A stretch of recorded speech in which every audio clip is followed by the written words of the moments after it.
I think my favorite scene from Dune 2 was the sandworm riding scene, and I really think there's so many little things that this scene does so well that I wanted to break it down and really talk about it. So let's get into it. First, before we can have a great scene, we have to have a setup. We have to have stakes. What's going to happen here? Well, obviously, riding a giant sandworm could mean that you die, but there are more stakes at play in this scene. First, you have this line.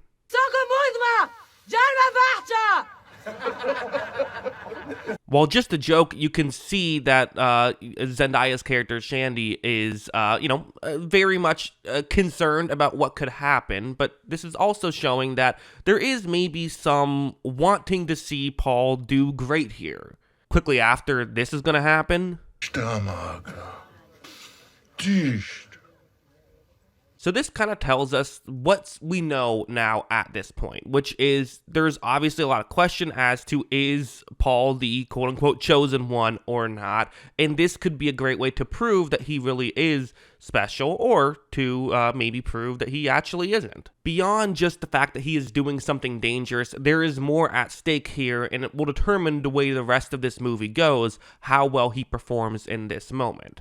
First, we cut over here, and we're really going to stay with Paul for a while here. One thing I find really interesting is that we have it's actually 38 seconds without any sound effect or music whatsoever, and there's very little sound in general going on, like footsteps, and that's pretty much it, and even those are light. We are really living with Paul in this moment. There finally is going to be a sound effect, and even that I think is used really effectively.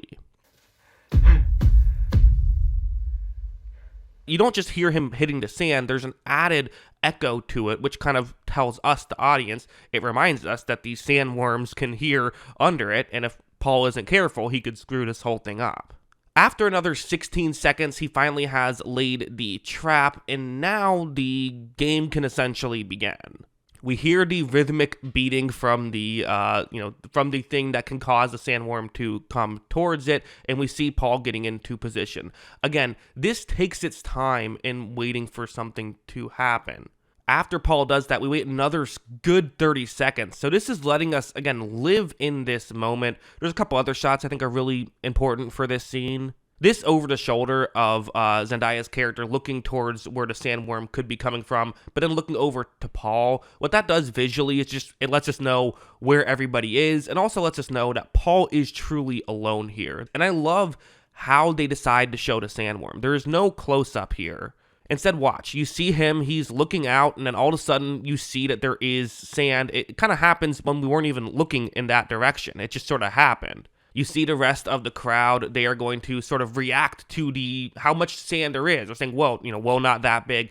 It's telling us, the viewer, this is a bigger sandworm than usual. We again have the over the shoulder to let us know that they could not help out Paul in any way. He is too far. Now is the point where we are fully with Paul. You see the close up. This is him and the worm at this point. Again, this takes its time. You could so easily just cut to the worm all of a sudden by a surprise has ran into the structure that he is on. No, they want to build these suspense. You see where these sand is coming from. You know what's happening, and this is what makes the scene good in my opinion. Also, once the worm finally does get close, I love how they shoot this as well. Like I said, there is no close-up. It'd be so tempting to make a very sexy-looking slow-motion Zack Snyder shot where the worm crashes through the dune, but watch how they do it. Instead, you see that, you can kind of see it, but you really don't get a great glimpse of it. What this does do, though, and I'll pause it right here, is you get the sense of scale. Right? You totally get how big this thing is. It feels like a real thing that exists in nature because of how they're shooting this and because you don't get that close up. I also love how he falls into the dune and falls onto the worm. Look at that. You don't even really see what's happening. You see him just kind of fall in. It's sand everywhere. But what it does is it puts you in the shoes of Paul. Again, this wouldn't make necessarily the best movie poster, this scene, or this shot, I should say. But for the film itself, it just works way better. You see a lot of tumbling and him trying to survive, but they do give us some visual storytelling here as well. This thing where you see that he's using the hook to keep the sort of the holes on the side of the worm open, and what that can kind of visually tell us is, oh, okay, that's why the worm has to stay above ground and can't just go back under the sand, is because the holes are now open. It would be uncomfortable for the worm, so it wants to stay above but the sand. At least that's my reading of it. Finally, you do see Paul get to his feet, and this is the first time we hear music as well. Watch, I'll play it.